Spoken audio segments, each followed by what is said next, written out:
محمد بسم الله الرحمن الرحيم الحمد لله رب العالمين والصلاة والسلام على سيد المرسلين سيدنا محمد وعلى آله وصحبه وسلم تسليما كثيرا.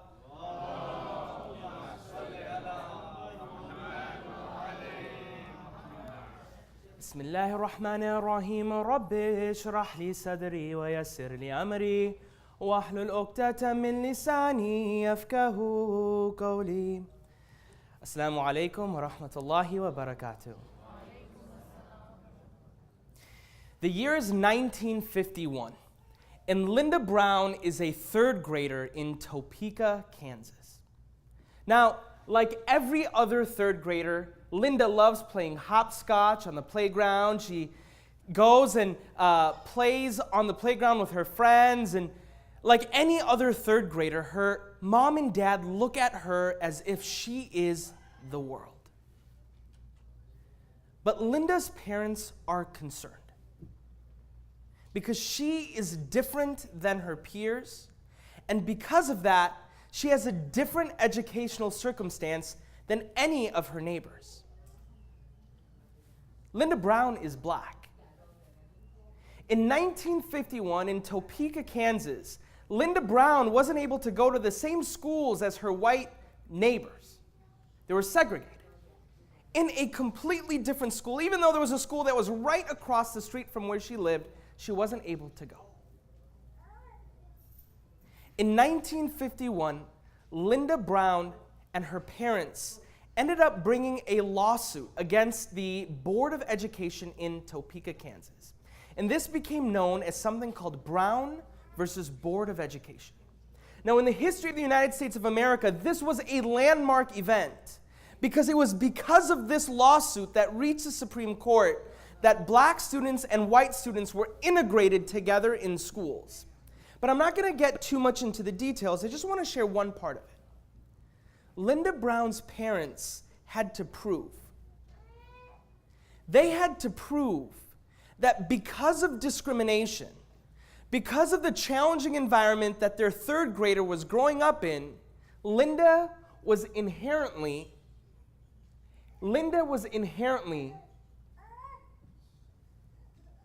put into a situation where she was not able to excel. So they were able to prove it with one piece of research. There were two researchers, Kenneth and Mamie Clark at Columbia University. They wanted to understand what was the effect of discrimination on these young 5 to 9-year-old black boys and girls in the 1950s. So they gave these black boys and girls two dolls, a black one and a white one. And they asked children questions like which doll is beautiful and which doll is ugly, which doll is good and which doll is evil, which doll do you want to play with and which doll don't you want to play with. What they discovered is that 7 out of 10 of these children, an overwhelming majority, when asked which doll is ugly, which doll is evil, which doll did they not want to play with, they picked up the black doll and they said, this is the doll I don't want to play with. This is the doll that's ugly. This is the doll that is evil. And then when asked the question, which doll is good? Which doll do you want to play with? Which doll is beautiful? They'd pick up the white one. And after asking all those questions, Kenneth and Mamie Clark would ask one final question. They'd say, little black boy or girl, which doll looks like you? After saying that the doll was ugly, evil, and that they didn't want to play with it, they'd pick up that same doll and they'd say, this is the doll that looks like me. What Kenneth and Mamie Clark discovered was something called internalized oppression. That is, in an environment steeped with discrimination, the issue wasn't the way the rest of the world looked at the black population, but instead how young black boys and girls began to look at themselves. In 2016, our team at Noor Kids replicated this study. But instead of looking at racial identity, we wanted to understand religious identity. That is, for 5 to 9-year-old Muslim boys and girls growing up in the United States of America, how are they internalizing their identity, especially in the environment that we live in today? we sampled children in California under the direction of someone named Dr. David Hemphill. He was the former dean of the College of Education at San Francisco State University. He literally wrote the book, Identity in the Classroom. And the research was quite robust. What you'll see, slide, there were two specific parts of the research. The first part of the research was a performance task, where we actually showed children two photos. And we asked children, of these two photos, who is beautiful and who is ugly, who is good and who is evil, and a whole host of other questions, like which one is athletic, which one has a lot of friends, which one feels like she belongs in her neighborhood. And we're able to extract a ton of detail from it. The second part of the interview was objective, meaning we did research, we interviewed the students. And we'd ask them questions like, I am an American, and they'd have to either say yes, no, or maybe. Americans are good people. I am a Muslim. Muslims are good people. So on and so forth. Now, the results of that initial piece of research was amazing. However, there was a limitation of it. The limitation was we only had done that research in San Francisco, which is a very unique part of the country. And of course, Georgia, for example, is very different than San Francisco, right? We don't have to look any further than your gubernatorial race that's going on that's making national headlines because of the stuff that some of the candidates are saying. So what we did is we actually replicated the research, and we did it across 5 major cities across the United States. We did it in LA, in Phoenix, in Dallas, in Atlanta, and in the DC, Maryland, Virginia area. As of today, we've connected with over 350 kids all across the United States of America, all of whom are Muslim, all of whom are between the ages of 5 and 9 years old. They're ethnically diverse, meaning that they're not only Desi, but they're also Arab, they're also African American. And the other thing about this is our sample's kind of interesting. Half of the students that we looked at went to full-time Islamic school. Half of the kids that we looked at went to full-time public school, but attended a weekend Islamic school. Now, what I want to do is I want to talk, today a little bit about the findings of this research. So during, our discussion today, what we're going to do is we're going to talk a little bit about the findings of this research. After we talk about the findings of the research, we're going to take a little bit of a break, just a 5-minute break, because we've got an hour, which is a long time. We'll do some Q&A during that break, and then we're going to transition to the second part, which is specifically around, well, how do we go about building a strong Muslim home? After that, we'll do some Q&A as well. It is an hour, but I promise you I'm going to make the best use of your time. There's not a lot of fluff here. Everything here is of a very high quality, and I hope, my sincere hope, is that everyone in this community, whether they be a father or a mother or a grandfather or a grandpa or a community member, is able to benefit. So with that, I'll ask you to do a Muhammad wa Ali Muhammad salawat.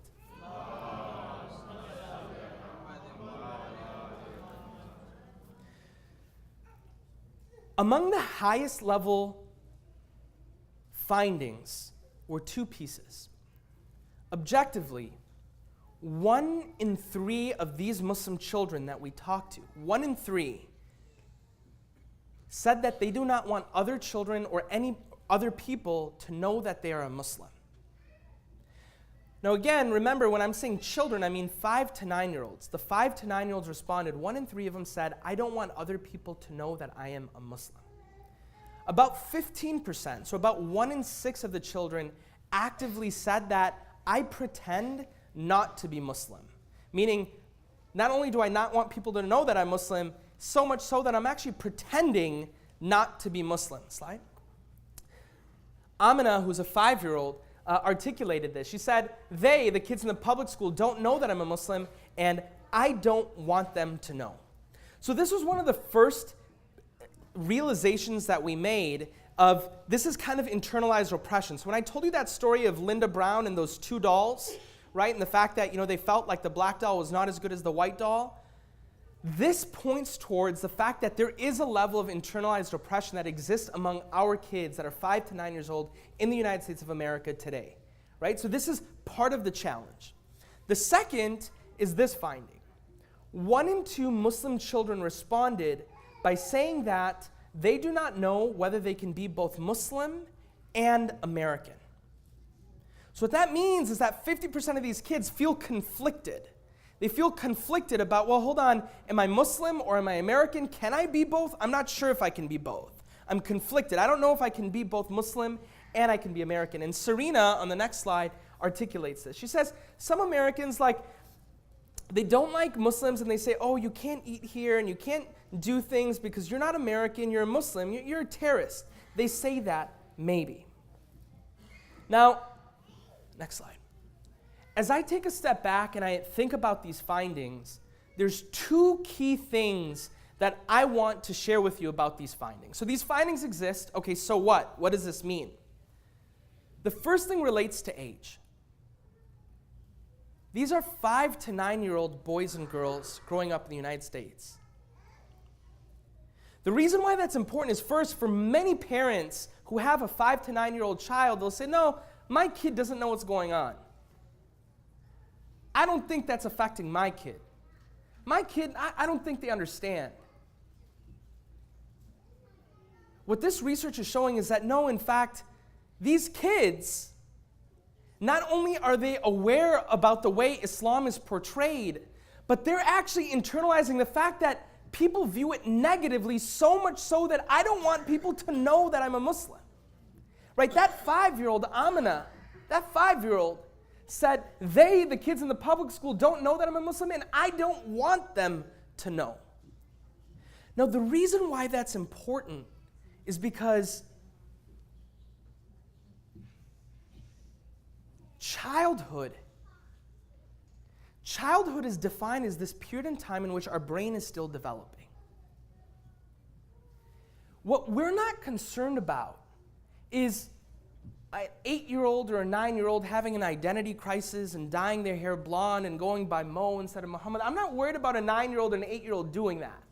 What I'm worried about is when that 8-year-old turns 15 or 16 or 17, if this child is coming of age, if this child is coming of age at a point in time when they feel like the world hates them, when they enter middle school or high school, what will become of this child? According to child psychology and early childhood education, by the time a child is 8 years old, a significant part of their identity has been established. Right? So Imam Ali has a tradition in which he says, for the first 7 years, treat your child like a king. Right? In the next 7 years, treat your child like a slave. And the next 7 years, treat your child like an advisor. And we can talk about this hadith, but I think most people may have heard this before. Now, it was interesting to me when I was at Berkeley, I was in a lecture, and the professor was talking about this. She's an expert on early childhood education. And she said, I had this question, why is it that we as humans have such a long period of childhood? Okay, so childhood is defined as this period in time in which our brain is still developing. And normally what happens is during this period of childhood, an individual isn't able to add value. Okay, there are people who take. Normally, that period of childhood is at about 7 years, okay? And then after about 7 years, a child is actually able to add value. They can take care of their siblings, they can help, so on and so forth. But if you ask my wife, she'd probably say that childhood might be, 30 years, because I'm 30 years old. Okay, it was a joke. All right. So anyways, that's what this period of childhood is, right? Now, what she said and what she realized is that for each individual, the longer period of childhood that an individual has, the more cognitive functionality they develop. Basically, the more childhood that a child has, the bigger their brain develops. And the more their brain develops, the more cognitive functionality they have. So a parent will say, well, I want my kid to have the biggest brain. I want them to have the most cognitive functionality. How do I make that happen? It actually happens through play. The more that a child plays, the more cognitive functionality they have, because play is like the child form of experimentation. When they go to the switch and turn on the switch and then turn it off, they're like, oh, this is how the light works. Right? They learn through play. So then the question is, I want my kid to play the most. How does this child play the most? It's actually through love.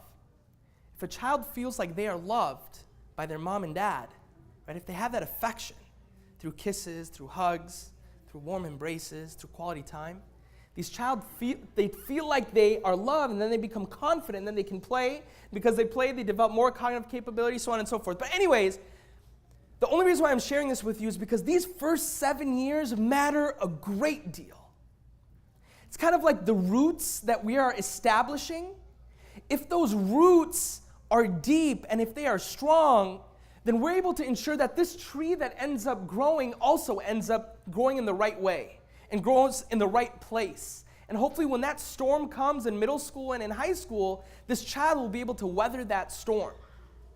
But if at this young age, these roots are weak, then when that storm comes in middle school and in high school, I get concerned about how these kids will weather that storm. And let's also realize, when a child is turning on the TV today and sees that Muslims are being banned from our country, okay, or seeing, words are being articulated by our president, right? This is challenging. This is a real challenge. So one of the key things I want people in this audience to realize is that this age matters, and the fact that kids at this age are feeling this way is concerning as we look into the future. The second thing, Asya, is this question of when we see these results holistically, right? The 1 in 3 kids don't want to tell, their friends that they're Muslim. 1 in 2 feel like, they don't know if they can be Muslim or American. The bigger question I think about is, do these kids belong? Do these kids feel like they belong? And the answer is, of course, no. Based off of the results of this research, one of the big headlines is our kids don't feel like they belong here. Now, why does that matter? Who cares?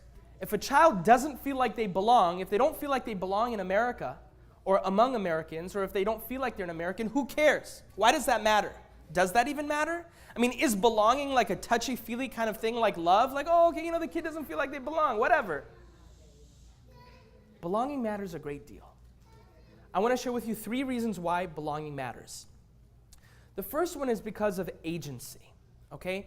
Now, if I said that outside there's a Tesla that has its lights on, anyone here who owns a Tesla will likely reach for their keys and they'll likely go and try to check out to see, hey, it might be my Tesla that has its lights on, right? Because I own this, because this Tesla belongs to me, I then care about it. If I don't own a Tesla, right? I got my Honda Accord and they say Tesla's got its lights on. A Tesla doesn't belong to me. I don't care about it. I'm not going to, try to solve this problem. Okay, it's a very simple example. If a child doesn't feel like they belong in America or among Americans, is this child going to care about this country? Is this child going to get involved in their local communities, in their school, in their parent-teacher organization, in politics, care if there's an issue of homelessness or an issue of health insurance or an issue of home care that's plaguing Georgia or our country? If our children don't feel like they belong, they get relegated. Relegated to living in a country, in a community, in which they have no ownership over anything. They have no ownership over the future.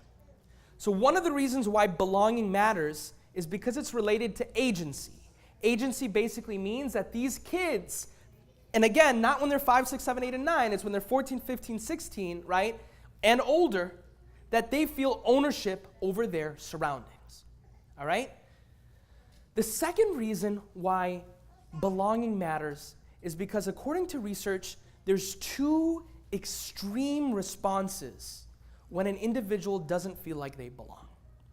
One of the responses that I'm sure many of us have seen, and I'll be honest when I tell you this is what occurred in my life, is assimilation, okay? When you feel like you don't belong, you do whatever you possibly can to fit in, all right? I remember for me at one point, I bleached my hair blonde when I was in high school. Now my dad, being the Pakistani man he is, he made me shave it off, okay? But that happened, all right? And this is something that we've likely observed, right? This idea of like trying to fit in as much as possible, trying to assimilate, because we want to try to fit in, okay? And I think people can probably appreciate that. However, the other side of the coin is also real. In the black community, one of the things that was observed in the face of discrimination was what's called resistance. Okay, in the 1970s and the 1960s, a group of young black boys and girls created an organization called the Black Panthers, where they actually began to equip themselves with heavy ammunition and heavy guns, and said, you know what, if this country is against us, we're going to literally fight for our rights. This happened in our country. Now, if you asked me 5 years ago, or perhaps even the last time that I visited the Jaffari Center, perhaps 3 years ago, I would have said, I don't think that this is a real concern within the Muslim community. But over the last 3 years, after we visited 220 communities across the US and Canada, I think that this is a real concern, and I am worried about this. Just about 6 months ago in Phoenix, a Pakistani community where they have basketball after school, and they have a weekend Islamic school. There was a young 14-year-old Pakistani boy who would attend. Now, of course, Phoenix was an interesting place.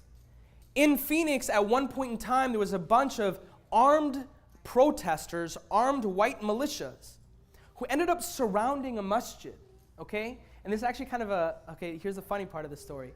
So they actually brought their guns, and they surrounded the masjid.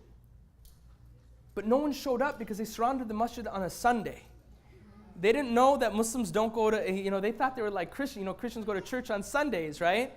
So they came on a Sunday, and they were just sitting out there, and no one showed up. And they're like, what's going on here? We're trying to do something. No one even showed up. And then somebody went on Wikipedia, and they're like, oh, okay, hold on. They go on Fridays. I didn't know that, right? So anyways, they showed up the next Friday, and of course, this was a big deal. This is a huge deal in Phoenix. Huge deal, right? Later in Phoenix, at one point in time, there was a conference where these people were depicting negative pictures of our Holy Prophet, peace be upon him. And this kid had enough. It's like, I'm done with this. He ended up getting a gun, and he went to this event, and he was going to use it before the FBI caught him. In Minnesota, where I'm from, there was 3 young middle school and high school boys who bought one-way tickets to Syria before they were taken by the FBI in the airport. Now, here's the thing, right? Here's the thing. There's 2 things to keep in mind. Number one is, I don't know if you guys can remember yourselves in middle school, okay, but I can remember myself in middle school. Middle school is an awkward time. And it's awkward because that is the reality of it. Our prefrontal cortex, our brain is not fully developed. We're not able to think into the future. So in middle school, we have a hard time dealing with everything that's going on, okay? Every single person goes through a difficult time in middle school because this is just the way our brain is developing. Now, if that is happening under the context of you feeling, again, like these people are banning Muslims from coming to our country, or Muslims from coming to America, these people are assaulting Muslims, so on and so forth, there is a real likelihood, right, that there can be a response. It's logical. It makes sense. There's a cause and there's an effect. If a child, reacts in this way, one can understand how they came to this, okay? Now, I don't want to, again, exaggerate this, but I want to share with you that this is a real concern, and where I sit, and based off of what I've seen, again, 5, 6, 7 years from now, when this generation of kids that are coming of age at a time when we are being so negatively depicted, I worry about what will happen when these kids get into middle school and high school. Now, finally, the last piece has to deal with what's called an inferiority complex. Now, an inferiority complex is also called the idea of stereotype threat. So that is, when you know that someone is judging you, or when you know that someone is looking at you in a different way, it actually affects the way in which you act, right? So for me, an example of that is when I go to the airport. When I go to the airport, when I go through TSA, I've got nothing to worry about. But I know when they look at my driver's license, like Amin Ghulam Abbas Pyar Ali Asr, right? And this guy's like scratching his head, I'm thinking to myself, I'm like, oh my God, I really hope I didn't do something wrong. I don't know, I don't know. And then when I go into the, security, I'm literally acting differently. I'm literally acting differently because I feel like people are looking at me and it changes the way that I act. Right? So when a child feels like they're being stereotyped against, it changes the way in which they act, and as a result, they can develop issues with self-esteem or a inferiority complex. And of course, we don't want any of these things. We want our children to dream big. We want our children to reach for the stars. I mean, we look at our children as our hopes and our dreams. We don't want any of this to happen. Now, there is a real question, okay? And every time we talk about the results of this, and we talk about this idea of being an American and things like this, there's always one person who either asks a question, or perhaps many people who think it, but they don't ask, and they're thinking to themselves, well, hold on, do we actually want to be American? Is that something that we actually want to associate with? I'm Pakistani, okay, or I am Muslim. I don't want to be an American. And by the way, this was actually found in the research as well. We found with statistical significance, so I can say with a 95% confidence level, that Arab children had less favorable attitudes towards America, Americans, and being American. And the question is why? Why is it that Arab kids are so opposed to being American? It's because of foreign policy, right? So an Arab child will say, well, no, I don't like America. Why? Because they are at war with, my people in Lebanon. Or, America, they, invaded my country in Yemen. Or, America, sadly, they, hurt my country in Iraq, right? And this is a reality. There is this reality of American foreign policy. And it's like, hold on. Do we actually want to be American? Now, what I want to remind you is two things. Number one is, oftentimes when we think about identity, we think about it as mutually exclusive. That is, I can either be Muslim, or I can be American, or I can be Pakistani, okay? But we don't have to think about it in that way. No one said you had to make that decision. Identity is not mutually exclusive. You can be Minnesotan, and you can be American, and you can be Muslim, and you can be Pakistani, and you can speak Gujarati, and you can be a fan of the Minnesota Vikings, and. Like, no one said you had to be either this or that, right? I can like the Falcons, and I can like the Vikings, although I would never want to, like the Falcons. Why would I want to do that? Put me through pain. No, I'm kidding. Let's just think about that Super Bowl for a moment. I'm kidding. I'm sorry. Bringing up old wounds. People are getting upset. All right. No, but again, remember, we have to, so I will tell you a story. So I think Ali was at my house. Were you at my house during the Super Bowl? Okay, so he wasn't at my house, but I swear it was as if someone had passed away. Ali went into silence. Nobody could talk to him. We were trying to call him up, trying to reach him. We didn't know. He locked himself in his bedroom. Oh, is that everybody? Man, it was bad. We were worried. We were really worried. We thought, oh my goodness.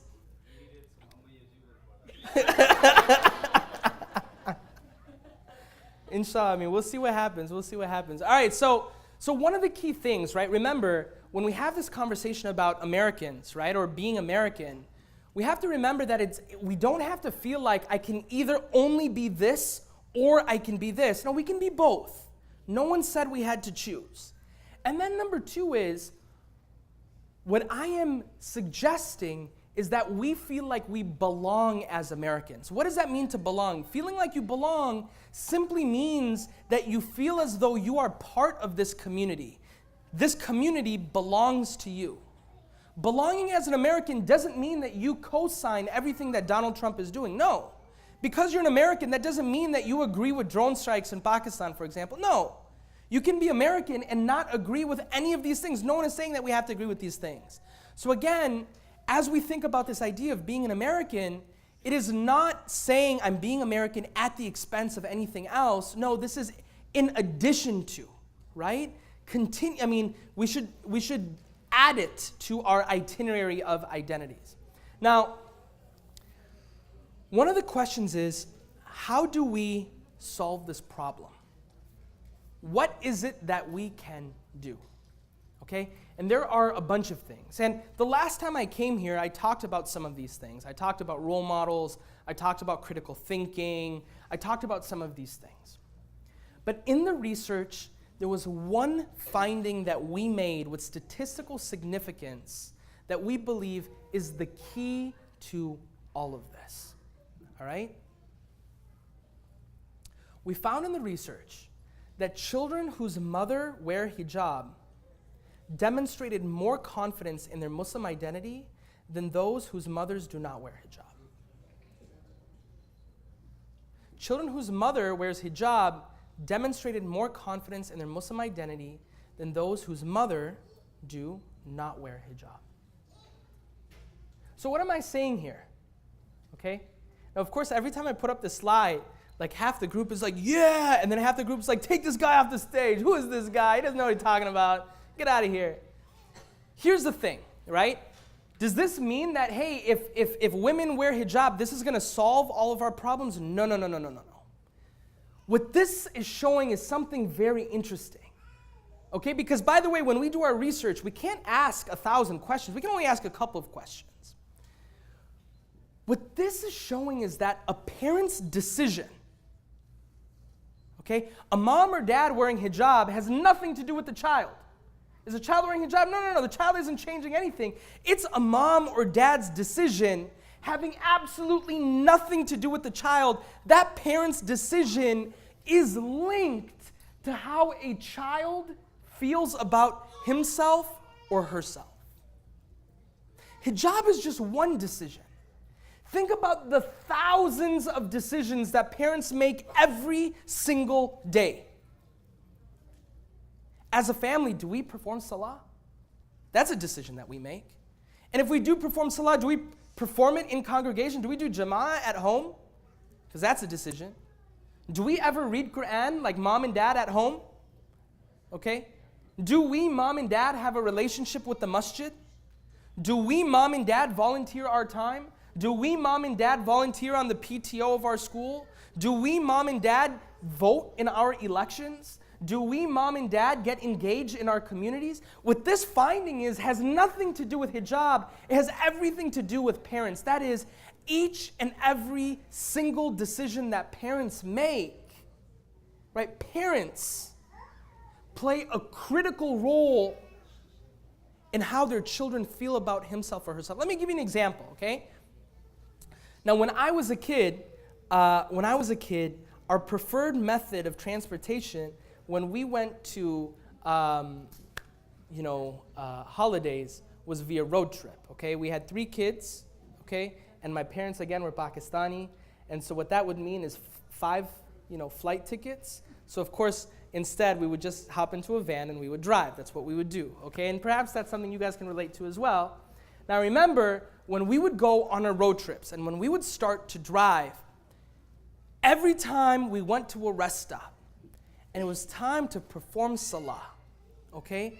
May Allah subhanahu wa ta'ala bless my dad. I love my dad, best of men, and may Allah give him a long and healthy life, okay? But I share this just as an example, okay? When we would get there at the rest stop, time to perform salah, we would do wudu, and then dad would look to the right, look to the left, make sure no one was watching, and then it's like, all right, let's quickly perform salah. Make sure no one was watching, okay? And it's at that point that now we perform salah. Now that small action, that tiny thing that my dad did just those 1 or 2 times taught me something that he never wanted to teach me. That small action that my dad did stuck with me forever because that made me feel that me praying salah was something weird. This is something ajib. This is not something I should do in public. This is something that I should, perhaps be ashamed of. That small action that my dad did when I was 11 or 12 years old stuck with me forever. Now, as mom or dad, we have to think about what are the thousands of actions that we do, right? If we want our kids to be proud, right? If we want our kids to feel comfortable telling other people that they're Muslim, hold on. Am I comfortable telling people that I'm Muslim? Now, when we talk about the role of families, and we talk the role of mothers, for example, and by the way, we're going to talk about fathers, so don't feel like we're talking too much about moms, because we're going to be talking about dads, because dads play a huge role. It is, of course, not to undersell the role of a mom. The role of a mom is important, and we learn this through a role model of ours like Lady Fatima. Now, about the life of Lady Fatima, there actually is not a great deal of detail about her life in our history. We know a lot, for example, about our Holy Prophet. We know a lot about Imam Ali. We know a lot about Imam Hussein, about Imam Jaffar Sadiq. We actually don't know a whole lot about Lady Fatima. And someone can ask, perhaps, what was Lady Fatima's contribution? And so my dad used to always tell me a story, and I feel like this story is very relevant to what we're talking about. And he'd tell me the story of a king. He'd say, once upon a time, Amin, there was a king. And that king wanted to reward his servants. He wanted to see who is that individual who has added the absolute most to society, who has given the most for their kingdom. He wanted to award them. So he announced this. He said, we're going to be giving some crown jewels to all these people. And one by one, people started to compete. And they started to talk about, what was their value that they added to society. Until finally, there were 3 people who were selected as finalists. Now, these 3 people who were selected as finalists were on the stage, and the whole kingdom gathered, and they watched these people. The first person was an artist. The person got on stage. He showed their art. He talked about how the art has contributed so much to the entire kingdom. And after he had demonstrated what he had done, everyone, they started clapping, and they're like, wow, mashallah, this is amazing. And there was this old woman in the front who was especially saying, yes, yes, yes, this is amazing. And they went back down. Then there was a lady. A lady went, and she presented. She was a scientist. She showed some of the discoveries that she made and how those discoveries have changed so many people's lives. And after she presented this again, the entire crowd was saying, oh man, this is amazing, clapping their hands. And again, this old woman in the front was again saying, yes, yes, jitero, jitero. Like she was saying, oh my God, this is amazing. And then the third person went. The third person was a teacher. The teacher talked about all the people that he had taught and how many lives he had changed. And after the person presented, again, everybody clapped their hands. Everyone was excited. And again, this old woman was saying, yes, yes, good job, good job. And finally, the king had to think. He said, who am I going to pick?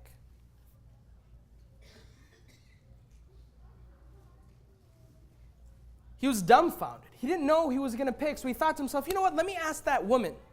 Let me ask that woman who was in the front who she thinks we should pick. So he invites and he says, oh, old woman, I saw that you were cheering. I saw that you were happy about all these people. Which one do you think should win this award? And she says, I can't pick. He said, come on, you have to pick. I saw you were so excited. You got to pick one. And she said, I cannot pick one. And she said, why? And she said, because all 3 of these were my children. So then the king says, I know exactly who I'm going to give this crown to. So he stands in front of everyone, he takes that crown, and he gives it to this mom. And he says, this mom has done the greatest contribution to our kingdom. Because this mom has raised these kids. As we think about Lady Fatima, we know very little about her life except through the contribution she has made. And the contribution that Lady Fatima made was not through, for example, a work of fiqh or a book. It was through her children. Through Hussein, through Hassan, through Zainab. Right? This was the role that a mother, a parent, played in the history of our faith. Now this, by the way, is interesting. The reason why this is interesting is because in research, in secular research, the single most important variable that impacts a child's understanding of who they are, right? Remember I told you that thing about the hijab? The single most important variable that impacts a child's understanding of who they are, okay? And this was research that was done in the US, replicated in Europe, replicated in Southeast Asia, replicated in Africa, replicated across the world. The single most important variable that impacts a child's understanding of who he or she is the quality of the relationship that he or she has with her mom and dad.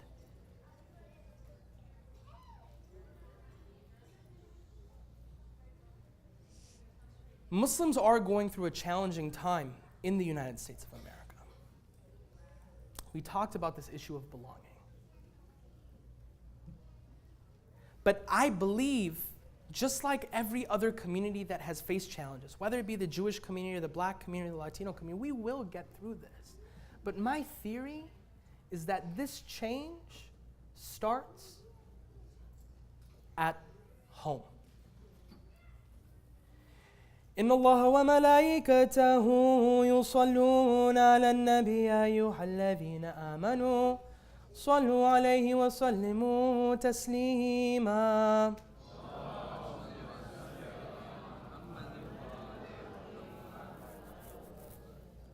So I'm doing a quick time check, and I think perhaps I talked more than I thought I did, or also perhaps we started a little bit later than I had expected. And so there is a second part of what I'd like to share today, and it's around building a strong home. And I guess I will be very quick with respect to this, but maybe before I do that, in transition, I want to just ask for about 5 minutes if there are any questions. Or should we just continue? All right, we'll just continue. All right, so the question is how do we build a strong home? How do we build this strong foundation? So I was 26 years old. I had just invested 9 months of my life studying for this GMAT, which is the entrance exam for an MBA. And after I had finished, I remember going to see my mom, and she said, "Amin, the time is now." I said, "What?" She says, "I need a grandchild." I said, "Mom, I'm not even married yet." And so on that day, the search began. I took that search of finding a spouse with the same level of sophistication that I took everything. I created spreadsheets, PowerPoint presentations, and if you think I'm joking, I'm actually not. There are, Excel spreadsheets and PowerPoint presentations, and to this day, people actually ask for them. If you want it, I'll share it with you. Now, I remember when I finally did find my spouse. I had a mentor, Shabir uncle. And I remember one day after Jum'ah, I went to him and I said, "Shabir uncle, I'm getting married." And he said, "Amin, mashallah, that's exciting." He said, "How do you know that she's the right one?" I said, "Shabir uncle, I did an Excel spreadsheet." And he said, "Okay." And he said, "Amin, let me ask you a question." I said, "What?" He said, "Well, why are you getting married in the first place?" I thought about it. I was like, Mom said she wanted grandchildren, so this is the logical step. That's what we're supposed to do, right? Now, there were two researchers, Nick and Nancy Steinett. They did longitudinal research on 14,000 people in the United States of America over the course of 20 years. They were husbands and wives, and they wanted to understand what led to successful marriages and what led to marriages that failed. And they were able to identify 5 characteristics that successful marriages had. Among them, and the one that they found with the greatest level of statistical significance, was intention. The niyyah. These 14,000 families that were most successful got married for the sake of God. And this, by the way, they were, I think they were in Alabama, so they were there was a Christian influence here. But they found that one of the things that led to marriages that were successful, and these, by the way, were not even Muslim people, was a intention that they were getting married for a spiritual reason, that there was God somehow related to their marriage, or that somehow, by being married, they would somehow serve their Creator. Now, this, of course, is not just something that we find in secular science, right? Allah subhanahu wa ta'ala says, right, what is the purpose of mankind, right? What is the purpose of Why did I create mankind? Allah says in the Holy Quran, I did not create jinn or human except liya'budun, right? To worship me. Now, does that actually matter? If one family or one set of parents get married for the sake of God, and the other couple gets married because they need grandchildren, does that actually make a difference? I want you to imagine for a moment that each of these couples are challenged, which, by the way, every single family is challenged. When, for example, there is an issue with finances, somebody loses their job. When there is an issue with somebody getting sick, when there is any sort of trauma that occurs, when these two, husband and wife, got together and said, we are doing this so that way we can get closer to our God, compared to this other frivolous reason around, well, we're doing this just because that's what 26-year-olds are supposed to do, of course there's going to be a difference. When a parent has a child, and when they have set a niyyah, when they've set an intention, right, that this child that I have is my legacy on earth. This child is my sadaqah jariyah. This child will be that institution that I leave on earth when I am gone. When parents have children with this intention, compared to, for example, well, this is just what 26-year-olds do, how will each of these couples respond when that child starts to cry? How will those parents respond when they go through challenges with their kids? When a family comes together at their inception and when they have children for the sake of Allah, it fundamentally changes the way in which they look at their wife. A husband begins to look at his wife in a different way. He begins to look at his child, his boy and girl, in a very different way when he has done it for the sake of God. And of course, again, this is not just because Nick and Nancy Steinette said this. Allah says, right, the purpose of us is to worship Him. And when we get married, we complete half of our religion. And this is because when we get married, it's a way that we can worship our Creator.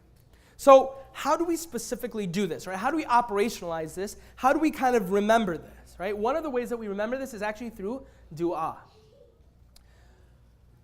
Prophet Ibrahim alayhi salam does a dua in the Holy Quran. Okay, and this is one that we can say in kunut often. رَبِّ اجْعَلْنِي مُقِيمُ الصَّلَاةِ وَمِنْ ذُرِّيَّتِي. All right? رَبِّ اجْعَلْنِي مُقِيمُ الصَّلَاةِ وَمِنْ ذُرِّيَّتِي. What is he saying? He says, Ya Allah, make me among those who establish prayers and who? My descendants. Now, this is interesting. I'm not going to talk about why does he pray just for prayers.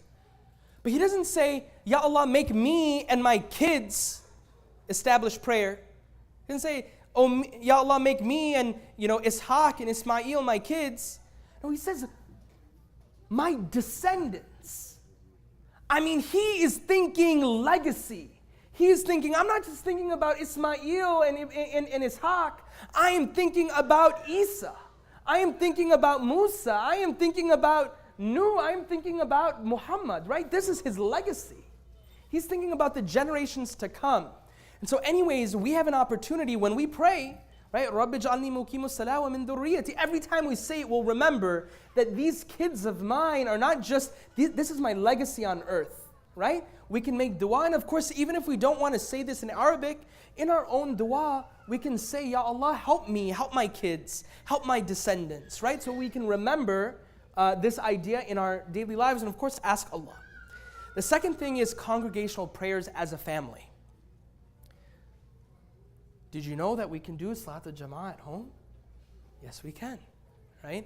And this is something that we should, of course, do. Now, there are some rules around this. The imam needs to be able to, recite Arabic correctly, okay? And, the person who leads the salah, must not, be doing any sins publicly and things like that. These are some of like the basic rules. But so long as we don't fall into any of those categories, so long as we can, pronounce Arabic okay, right? We can do Salat al-Jama'ah at home. Can you imagine the visual because this was the real visual. Our Holy Prophet Rasulullah, Lady Khadija, and Imam Ali behind them.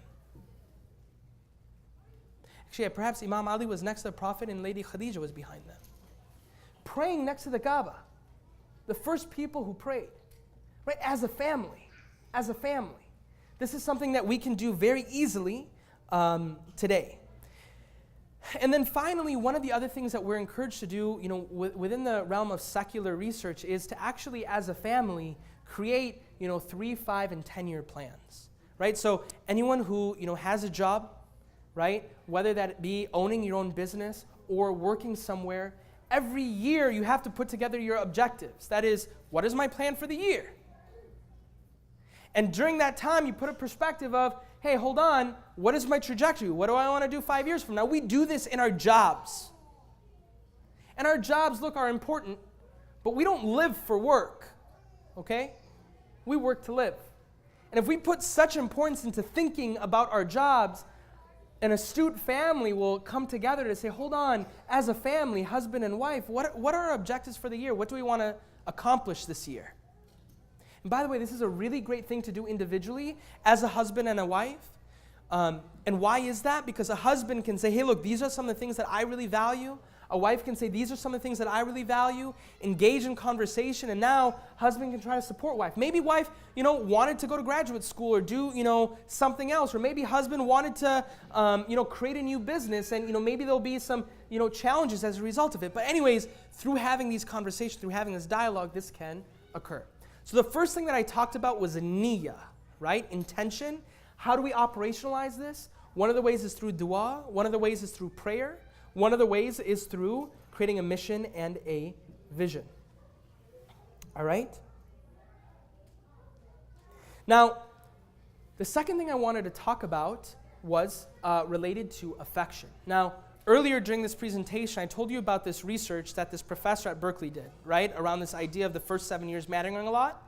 And I said that, the more that a child feels loved, the more they feel encouraged to play, and the more they play, the more cognitive functionality they have, right? So basically, the more a child is loved, the more successful they will be.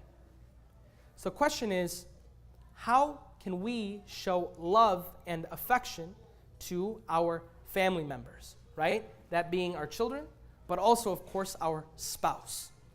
So in the research of this, there are, and by the way, this idea of showing affection is not like just, in the secular science, which, I told you about.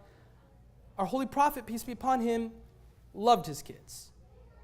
Hassan and Hussein, the narration is he would kiss them all the time.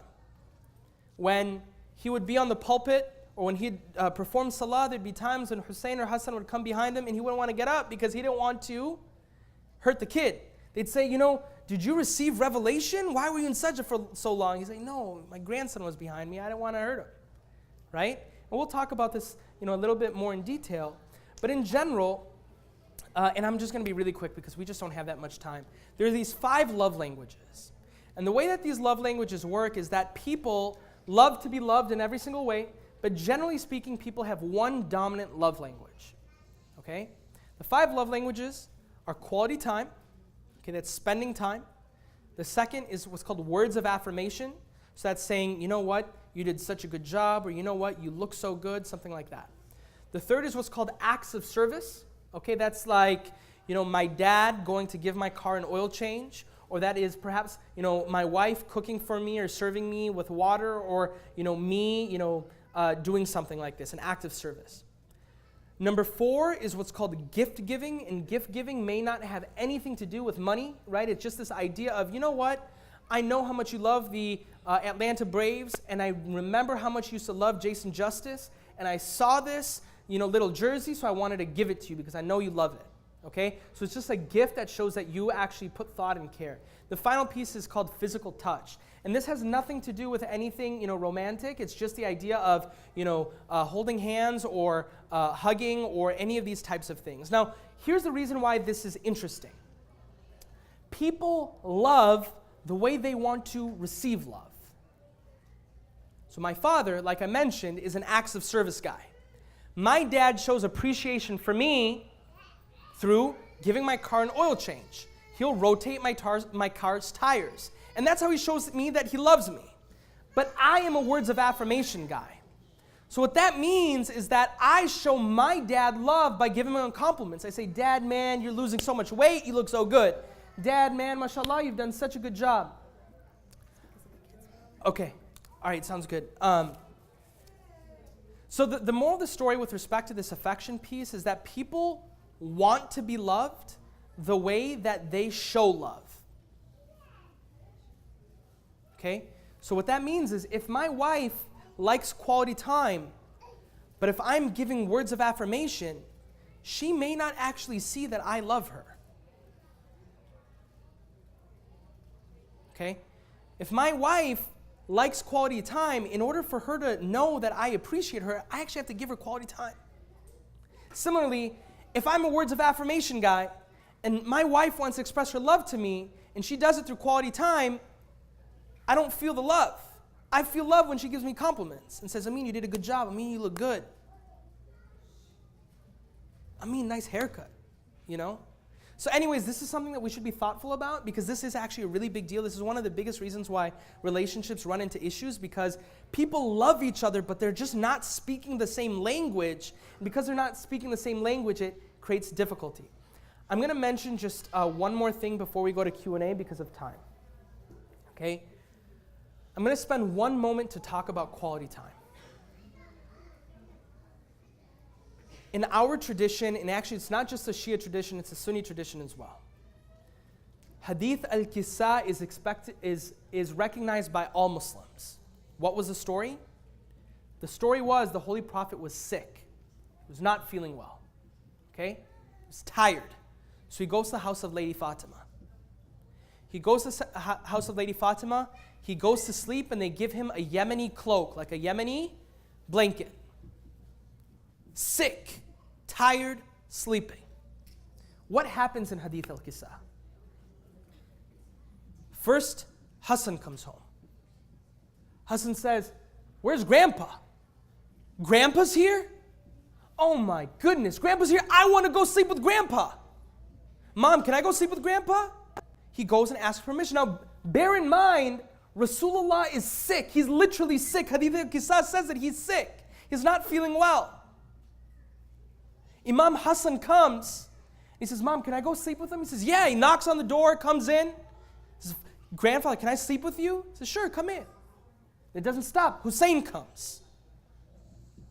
Grandpa's here. Oh my goodness, Grandpa's here. I want to go sleep with Grandpa. Grandpa, can I come sleep with you? Again, Grandpa is sick and he's tired, but still he comes and sleeps. Doesn't stop there. Ali, Fatima. What we can extract from this are two incredible things. Number one, Rasulullah is not just the prophet, he's commander-in-chief. He is the chief jurist. He is a busy man. Yet, he has developed such a relationship with his children that his children are actually longing, they want to sleep with him. I think for a moment, okay, my dad was sleeping.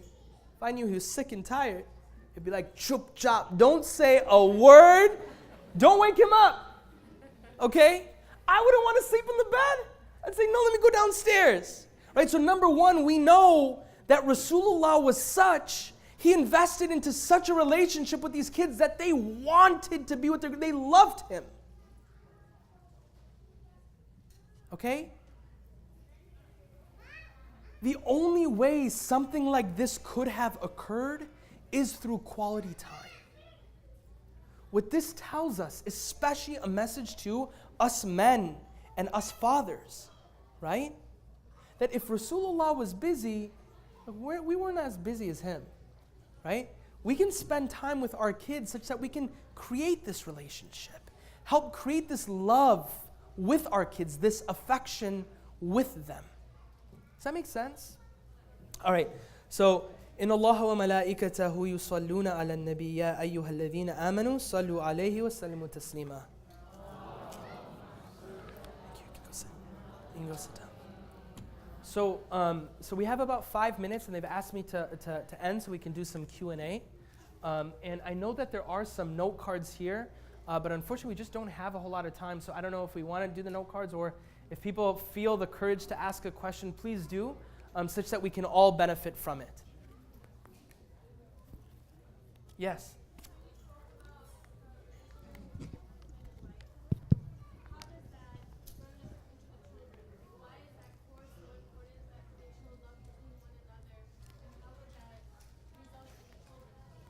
Yeah, so the question is why does it matter to show affection between a husband and a wife?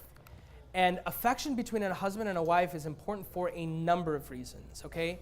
Number one is, one of the things that we're dealing with in the world that we live in today, in the society that we live in today, is honestly related to, relationships between men and women, okay? Of the haram variety.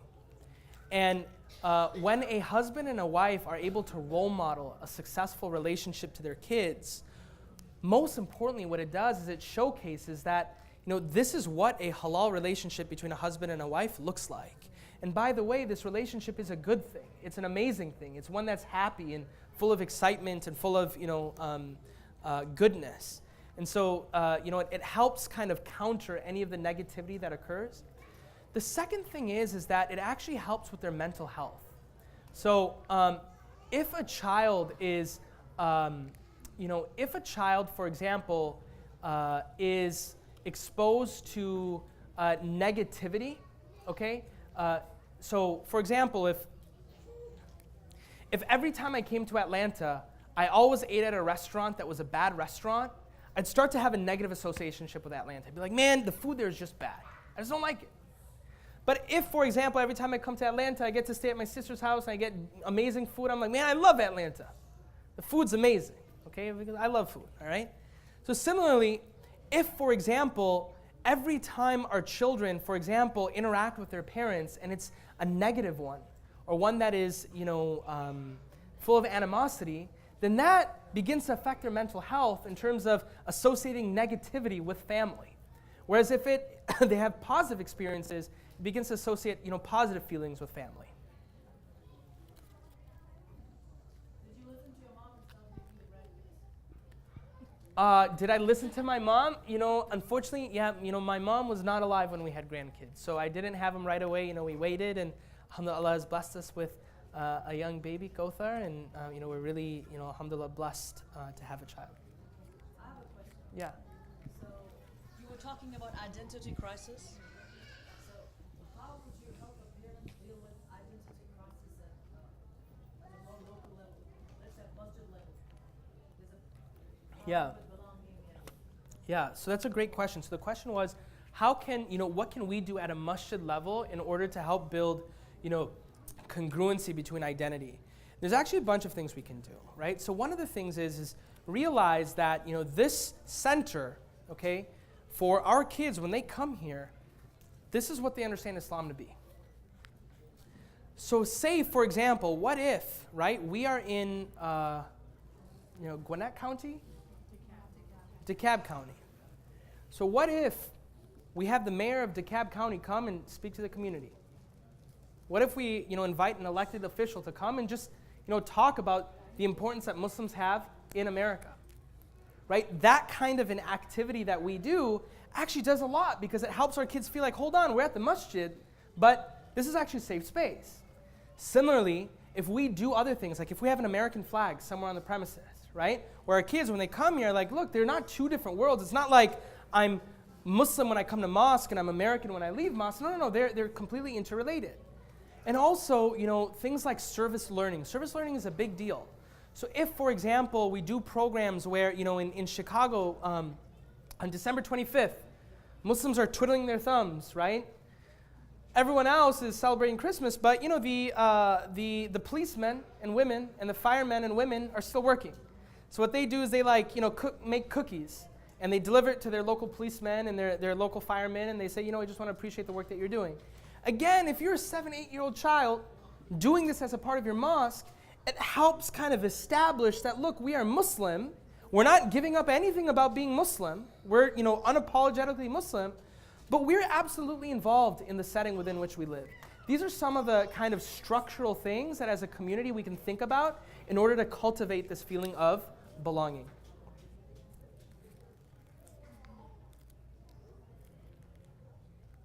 Any other questions?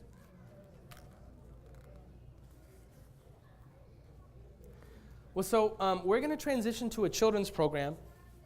Before I do want to make a little bit of a shameless plug.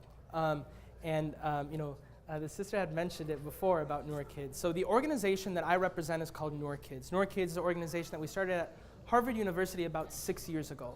The goal was to figure out how can we make sure that kids growing up in the United States of America not just learn about Islam, but develop a love for it. So we did research at Berkeley, at Harvard, and San Francisco State University. We took that research and we do programs like this where we share it with parents. We actually took that research and we created a children's book series. Alhamdulillah, today Noor Kids is in over 25,000 homes, and along with some of the homes in the Momin community here, we have a team of 14 people across the U.S. and Canada, and the only way that this work exists is through support from people like you. It's extraordinarily affordable. The way it works is a 4-month membership is about $7.99 a month, so the total for 4 months is about $30. A 12-month membership is about $6.99 a month, so the total is about $80. Every month you receive a brand new children's book delivered directly in the mail. And by the way, kids love these books. They're for 4 to 9-year-olds. And when you join today, you'll be getting 4 books for free. So I really do hope and pray that after the seminar, you come and support this effort and become a member. And by the way, it's very easy. You do it from your cell phone. You go to noorkids.com. That's noorkids.com/momin, MOMIN, noorkids.com/momin. And you'll scroll down and you'll decide whether you want to become a 12-month member or a 4-month member. So please do take a look, support our efforts such that we can continue doing this great work. And also, of course, thank you so much for having me today. إن الله وملائكته يصلون على النبي يا أيها الذين آمنوا صلوا عليه وسلموا تسليما. And so we're going to be doing a kids program. It's going to be a lot of fun, but it's for the kids. But if you guys want to stay, of course you can stay. Inshallah, everyone will enjoy it.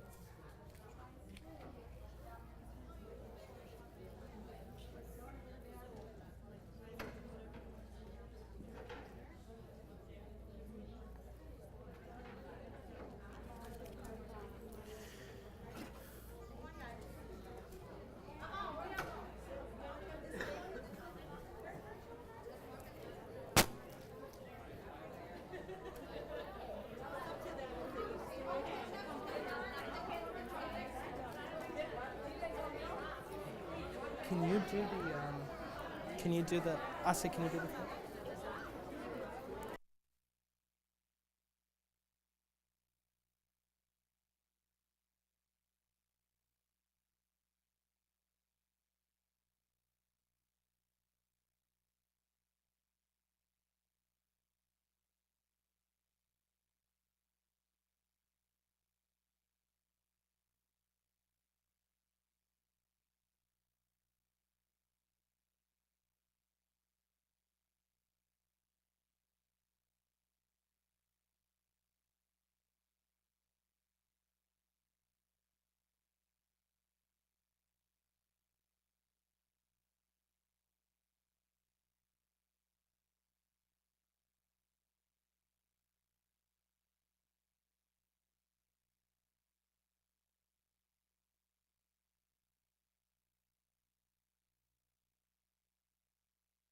Thank you so much. That was excellent. إن الله وملائكته يصلون على النبي يا أيها الذين آمنوا صلوا عليه وسلموا تسليما اللهم صل على محمد وآل محمد. I'm 7 years old. I'm standing in my mom's bedroom looking at the mirror chewing. I'm like,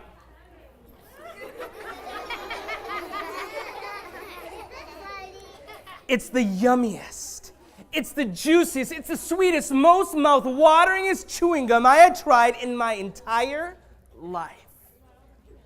So I take that chewing gum and I tiptoe over to my mom's drawer. I open it up, I'm about to put it in, and right as I do, my mom walks into the room. She looks at me. She says, Amin, did you take that chewing gum from the grocery store? I look at my mom and I gulp just like this. I'm like, I look at her straight in the eyes and I say no. But here's the thing. On that day when my mom asked me if I had taken that chewing gum from the grocery store and I said no, do you know what I had done? I lied. I actually did take it. I took the chewing gum from the grocery store. But you guys, I have to tell you the whole story, okay? So earlier that day, I was sitting at home on my couch and I was reading a book. And as I was reading the book, I was having such a good time. And my mom says, Amin, we've got to go to the grocery store. And I was like, Mom, I don't care about eggs or milk or cheese or any of these things. I just want to stay home. Does that ever happen to you guys? Yeah, but she says, Amin, you have to go. So when I got to the grocery store, I was angry and I was upset. So I was walking around just like this. I was like, oh man, I really wish I wasn't here. Oh man, I really wish I was at home. Oh man, I really wish I wasn't here. But then, out of the corner of my eyes, I saw it. It was purple, and it was pink, and it was blue, and when I got closer towards it, and I grabbed it, and I put it into my hands, it said, Bubblicious. It was the yummiest, juiciest, most mouth-wateringest chewing gum I had seen in my entire life. It was like dripping in watermelon sweetness. So I took that chewing gum and I put it against my chest and I started thinking about all the places I could eat it. I was like, oh man, I could chew this on the playground at my school. I could chew this on my bus. I could chew this on my couch while I'm reading a book. And now I know what you're thinking. I know what you're thinking. You're thinking, Amin, if you love this chewing gum so much, if you love it so much, then why don't you just marry it?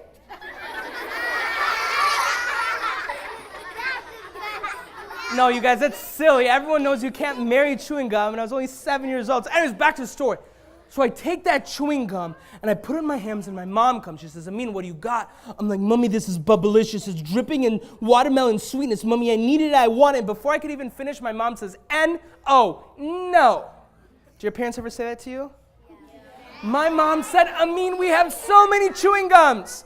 We have so many chewing gums. Why could you possibly need another? I'm like, no, but Mommy, this one's different. This one's Bubblicious. Mommy, please, please, please. And by the time I looked up, my mom was already gone. So I took that chewing gum and I tiptoed back to where I found it. I stood on my tippy toes, and right before I was about to put it back, I looked to the left, I looked to the right, and then I did something unlike anything I had ever done in my entire life. I took that chewing gum, I opened up my pocket, and I dropped it in, and I forgot all about it. Until my mom caught me, and when she did, I started crying my eyes. I was like, Mommy, I'm so sorry, Mommy. I don't know what I'm doing. I said, Mom, I'm only seven years old. I'm too young to go to jail. And you know what my mom did? She sent me to jail. No, I'm kidding. My mom didn't send me to jail. No. On that day, my mom told me a story. And that story changed my life. Because on that day, I started to love reading. Now today, I had 3 stories planned for you today. But inshallah, we'll see how much we can get through. The first story is not a story that I wrote. It's a story that helped me build a love for reading and helped me become an author. Do you guys know what it means to be an author? It means that you write books. I'm an author. I write children's books. Now, this story helped me become an author, and it's a story that many of you may have heard before, and if you've heard it, I'll ask for your help. It's about a boy who cried wolf. Have you heard it? Yeah. Okay, so I'll ask for your help. So once upon a time, there was a boy, okay? He was a shepherd. Does anyone know what it means to be a shepherd? What does it mean to be a shepherd? It means you're a bad boy. No, it does not mean that. A shepherd means that you take care of sheep, okay? So this boy used to take care of sheep, and he lived at the top of a mountain all by himself. Now, everybody else, they lived at the bottom of the mountain, okay? Now, this boy who lived at the top of the mountain taking care of sheep used to feel lonely. And he used to think to himself, how can I get everyone from the bottom of the mountain up to the top so I'm not lonely? So one day he came up with a bright idea. He decided to go to the top of the mountain, and he screamed at the top of his lungs. He goes, wolf, wolf, there's a wolf! And everyone from the bottom of the mountain, they come running to the top, and they say, where's the wolf, where's the wolf? But the boy just chuckles. He's like, ha, ha, ha, ha. I got you, there's no wolf. But the people get upset. They say, boy, if there's no wolf, don't cry wolf. And then they go back down.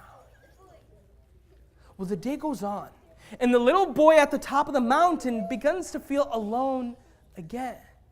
He starts to think to himself, man, I really wish everyone from the bottom of the mountain could come to the top. So he decides to go up to the top of the mountain again. And he screams at the top of his lungs. He says, wolf, wolf, there's a wolf! And everyone from the bottom of the mountain, they come running to the top, and they say, where's the wolf, where's the wolf? And this time the boy slaps his knees. He's like, ha, ha, ha, ha, I gotcha. There's no wolf.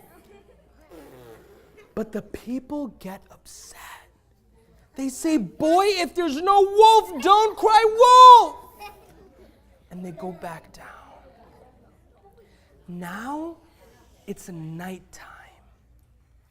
The sun is tucked behind the mountains, and the moon shines like a lamp in the dark sky, and the little boy is sleeping in his bed. He's like, shh, you guys, he's sleeping.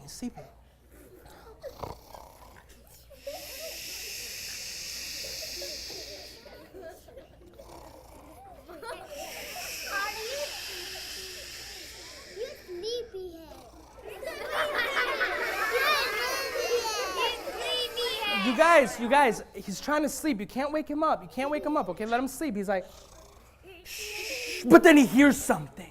He hears something from outside of his window, so he gets up and out of his bed, and he tiptoes over to the window.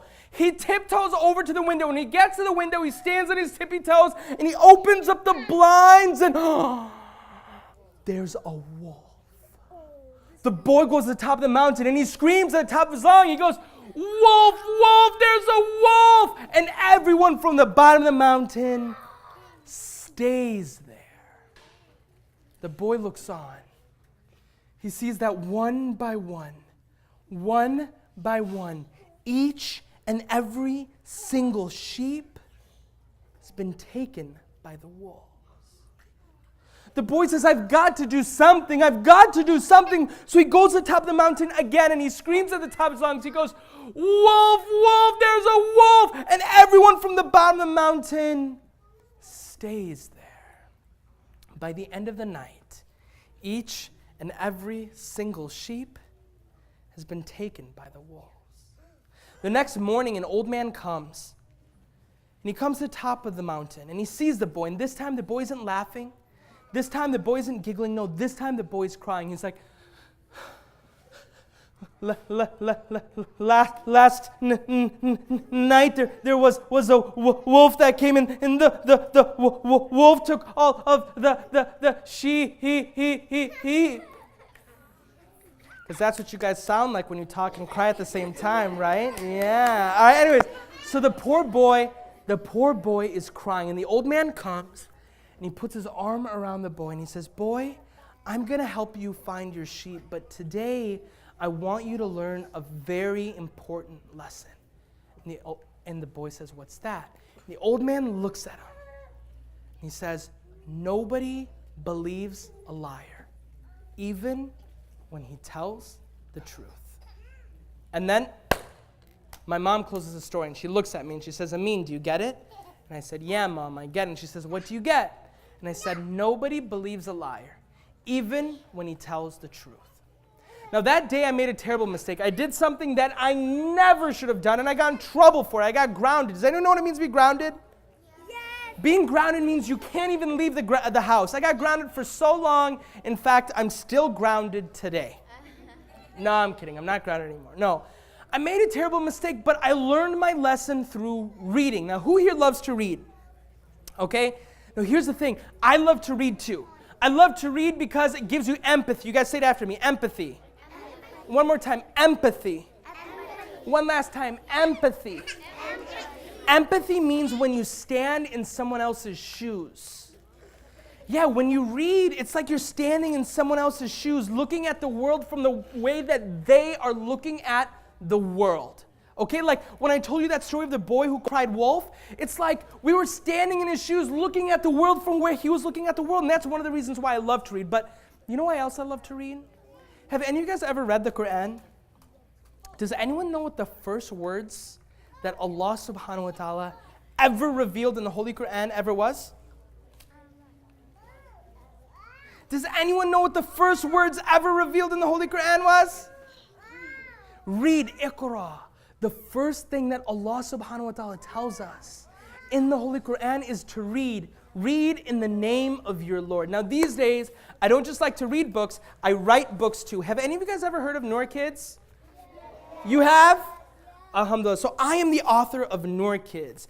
In Noor Kids, we write books, and every month families receive a new one delivered to their home. Books like Noor Kids Go to Hajj, Different by Design, Heart and Soul, Getting Along for Good, and so many others. Every month when you receive the new one in the mail, you also have a global Muslim citizen passport. We're able to learn about the characters and collect badges from each of the books so that you can become a global Muslim citizen. All right, so anyways, I want to read you one of the stories that I have written from a book. Now, before I was gonna do a book called The Power of Prayers, but I'm gonna read you a story from a book that is called Noor Kids Stand Up to Bullying. All right, now, before I go into this story, I want to tell you a little bit about the characters. Can you go to the next page, Asya? Oh, actually, don't. Go back. Can you press the back button? All right. So let me introduce you to the characters in Noor Kids, okay? So Noor Kids follows the story of 4 characters, Amin, Shireen, Asad, and Amira. They live in a city called Maple Grove that's not so different than this, and they go to a school called Northport Elementary, all right? So first there's Shireen. Shireen's on the left. Uh-oh. All right, we'll just wait a second. Bismillahir Rahmanir Rahim.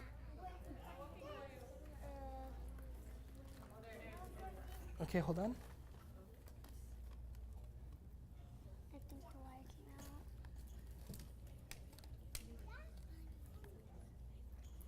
Okay, let's do one big salawat for Asya. She's doing such a good salawat. Allahumma salli ala Muhammad wa Thank you so much for your help, Asya. Okay, so Noor Kids follows the story of 4 characters. First, there's Shireen. Shireen's 7 years old. She has a twin brother named Jaffar. Lots of times we'll see Shireen with her camera because she wants to be just like her mom, who works for National Geographic. And then there's Amira. Amira is an artist. She loves exploring all of Allah subhanahu wa ta'ala's beauty through art and poetry and painting. And then there's Amin. Amin's in the middle. He's a sports star. He loves baseball and soccer and football. He has an older brother in college named Hasib. And one thing about Amin is lots of times he does stuff without thinking about it, and because of that he gets into trouble. Then there's Asad. Asad's a scientist. He loves to break things apart just to figure out how to put them back together again. Now these 4 are the Noor Kids. Now every one of our books has 2 stories in them. I'm going to be reading one story out of this book. And by the way, this is a really, really good story, and I'm really excited about it. And I'll be honest, I haven't read this story in a long time, so it's going to be a lot of fun for me too. So we'll go to the first story, and it's called See Into the Future. Now before we start, I need you to say Bismillahir Rahmanir Rahim. Will you guys say it? All right? This story is called See Into the Future. Mr. Salman over here. Everyone, please sit down in your chairs. I want to tell you about the science fair. The winner will be featured in the newspaper for all to see. You may even get a chance to appear on TV. Asad raises his hand. He says, after class, can I show you what I've made? Of course, I'm sure it will be great. Hearing the teacher, Zayn felt dismayed. Dismayed means that Zayn was feeling like, man, I don't like this. All right, next page. The lunch bell rang and everyone started to clear away, except Zayn, who decided to watch from his seat and stay. Can you guys see that? Oh, can you go back, Asya? Okay. Do you guys see Zayn is there sitting on his thing? So Asad speaking, he says, here are the eyeglasses. They give you X-ray vision. Police can use the glasses to catch villains. You guys know what that means? X-ray means that you can see, like, if you have an X-ray, that means you can see through things, okay? So that's what he made. The teacher says, Subhanallah, your glasses can help keep everyone in Maple Grove safe and sound. Zayn heard enough. He left the room bitter, stomping on the ground. Don't worry, Asad. I'm sure he will come around. Zayn was jealous that Asad's project was so great, so he said something mean and filled with hate. I just saw the ugliest thing in the world. Asad's glasses, they made me want to hurl. Jeepers, Zayn, that was a seriously mean thing to say. Asad is my friend. You need to be kinder next time, okay? And plus, the eyeglasses are really cool. They're probably the best project at school. After hearing the compliment, Zayn became even more envious and cruel. He stuck out his foot to trip Asad and make him look like a fool. Asad fell flat on his face. Food splattered all over the place. I tried to ignore you, but enough is enough. Stop this. You are making my life so tough. Asad stood up for himself in front of Zayn. Asad tried to show him that bullying causes pain. When school was over, everyone climbed aboard the bus. Asad was worried. He didn't want Zayn to create another fuss. Asad, can I sit with you? Says Zayn. I guess if you have to. I'm sorry for being mean. That wasn't my intention. Is there any chance you would still let me see your invention? Sure, man. Asad didn't realize Zayn's evil plan. Zayn threw the eyeglasses out of the window, breaking them in half. Zayn held his belly and began to laugh. Now you have nothing for the fair tomorrow. I cannot wait to see you in sorrow.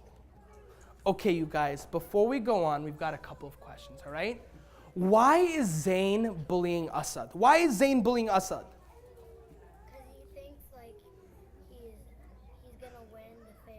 Yeah, because Zayn is worried that Asad's invention is so good that he thinks Asad's going to win the fair. Does Zayn want to be like Asad? He does. Zayn wishes he had something like Asad. Okay. All right, so we're just going to go on. We're going to go on. Let's see what happens. Dad, today Zayn broke my eyeglasses because he wants to see me fail. He is evil. I want him to be behind bars and in jail. I'm so sorry, son. I'll call his parents to tell them what he has done. Asad's dad speaks to him. I spoke with Zayn's parents today. I spoke with Zayn's parents about what he did today. They said that Zayn learned his lesson and will no longer treat you that way. Now, I think it's time you build an even better invention. What do you say? You think so, Dad, says Asad? Absolutely, sport. Just ask Allah subhanahu wa ta'ala for help. He is your very best support. Asad gathered his tools and supplies. He was determined to win first prize. Asad worked the whole entire night. He would not give up without a fight. After finishing, Asad raised his hands and began to pray. Oh Allah subhanahu wa ta'ala, you guided me through a tough situation. My Lord, now I pray that you help me win this competition. Next slide. Okay, this is going to be done. Okay. People trickled into the school auditorium for the science fair. Each student had an amazing gadget to share. Paging Asad, the judges are waiting for you. Asad, what do you have to show us today, says the judge. Behold, the eyeglasses 2.0. It scans your mind to see how you think. Then it guesses your future and it draws it in ink. We are impressed. Your invention is the very best. Everyone gives him a round of applause. The crowd gave a standing ovation. They loved Asad's newest creation. Next page. Asad came off the stage and went to Zayn. He now had a way to show how bullying causes pain. Zayn, would you like to try these glasses on? Aren't you worried that I will break them or do something wrong? No, just put them on and tell me what you see. Now remember, these glasses are special. Well, how are these glasses special? Because these glasses see into the future, okay? So he says, put them on and tell me what you see. When I look at you, I see a king, someone I want to be. But when I see myself, I see someone poor, alone, and on his knees. Oh Allah, what is going to happen to me? Haven't you read the Quran recently? Allah promises justice for every atom of good and evil, don't you see? That means He will punish you if you continue bullying me. I am so sorry about the other day. I cannot believe I acted in such a bad way. My bullying will stop forever, starting today. Will you guys give me a round of applause? Okay, so we have to go perform salah, but I just want to say two things. Okay, number one, how did Asad deal with the bully? The first thing Asad did is he tried to ignore it, okay? Remember when he was in the room, he tried to ignore it. Then the second thing that happened is Zayn said something mean, and Amin stood up for him, right? Amin said, hey Zayn, stop that. Then after that, Asad tried to stand up for himself. Remember, he stood up for himself, he said, Zayn, cut it out. And then, because Zayn didn't stop, he then went to his dad. Remember, he went to his dad, and his dad called his parents and talked to him. So this is how we deal with bullying. First, we try to ignore it. Then we try to get our friends to help. Then we stand up for ourselves. And finally, if that doesn't help, then we talk to our parents, and our parents get involved. Now, here's the thing. What happened to Zayn and what happened to Asad? In the eyeglasses, when he looked into the future, Zayn was poor, alone, and on his knees. Remember? And Asad was what? Asad was a king. Why? The reason why is because Allah promises. Allah promises that when any person does good, Allah will give them good. But if anyone does evil, then that person will be punished. So if I am ever a bully, I need to remember what is the future. Okay? If I am bully, then Allah is going to punish me in the future. And I don't want that. I don't want to be poor, alone, and on my knees. I want to be like a king, right? So I hope today I shared you, number one, why I love to read. And I also hope I was able to help you appreciate some of these things about bullying. Now with that, I'd like to end with a Surah Fatiha for the benefit of my mom and my auntie and also my sister's grandma. All right? Surah Fatiha. Bismillahir Rahmanir Rahim. Alhamdulillahi Rabbil Alameen. والصلاة بسم الله الرحمن الرحيم الحمد لله رب العالمين أعوذ بالله من الشيطان الرجيم مالك يوم الدين إياك نعبد وإياك نستعين اهدنا الصراط المستقيم صراط الذين أنعمت عليهم غير المغضوب عليهم ولا الضالين جزاك الله خير. إن الله وملائكته يصلون على النبي يا أيها الذين آمنوا صلوا عليه وسلموا تسليما محمد وعلي محمد سبحان الله والحمد لله ولا إله إلا الله